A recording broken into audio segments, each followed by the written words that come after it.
If you look at it on paper, the Netherlands are the world's #1. You know, apart from obviously a certain Olympic final that happened 5 years ago, they were on to win their 3rd consecutive Olympic gold medal. So they're not shy of Olympic titles, European titles, world titles. So they're going to be even more motivated to win that Olympic title this year. However, New Zealand, they've had some good pool results, but as you say, anything can happen. I mean, the Netherlands are going in firm favourites, but just look at that match, India against Australia. Australia were massive, massive favourites, and India won. Undone by the Indians. But I would be really, really surprised if the Netherlands didn't win that game. OK, so Netherlands your favourites for that one. And how do you see the Great Britain perspective a little bit later on? Because Spain have had a good little run, haven't they? Won the last 3 group matches to get through into this round. Yeah, so they finished 2nd in their pool. They didn't have a great start. They lost to Australia and Argentina, but then went to win, like you say, the last 3 games.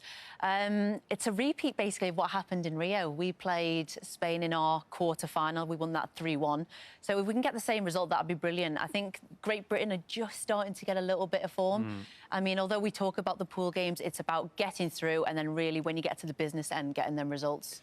5 years ago, at what point did of potentially going all the way? Me personally, I had it quite early doors. I think for us, it was a case of winning our first game. And at the time, Australia were our kind of niggly team where we were always really close and one of us would always come out on top of the other. And it tended to be Australia. So when we got that win, it really gave us a massive boost.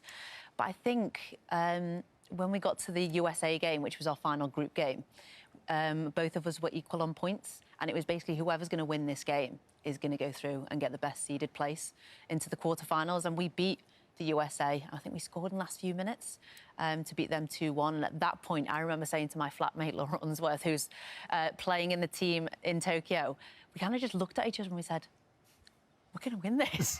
But we kept that very personal. I was going to say, you didn't tell everyone else that? No, because we had this pact within the team that we wouldn't think about permutations, who we could play, or what was going on in the other quarterfinals, that we'd just focus solely on ourselves. But me and Unzi in our flat were quite close. We were like, oh, God. And the fact that you just kept winning. Yeah, we were full of confidence. We knew what we were doing. We were fit. Everything was just clicking. And when you talk about teams like the New Zealand rugby team, the All Blacks, they talk about when things click, and that is literally what happened over in Rio. And yeah, we went unbeaten all the way through to the final. Did you win it? Did you? Yeah, we did. I think, what time is it? It's 6:21. Hey, we're going back-to-back golds. 19 mentions of the gold medal. You started it with the gold medal chat. I think it's because we've got all these medalists coming on today. You're keen to get in the fact that you're a gold medalist. Nothing wrong with that. Why not celebrate it? You haven't got it with you today, have you? No.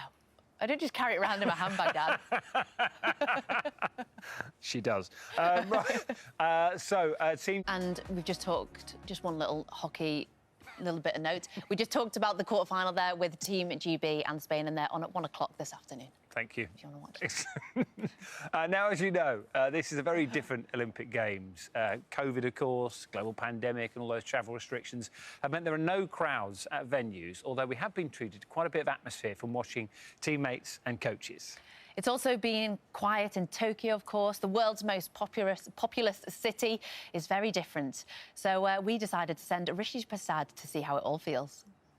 A bit of a stat about where we are. Oh, I love a stat. Right, yeah, go on. After 9 days of Olympic competition, Great Britain had 32 medals, including 10 golds we just saw there.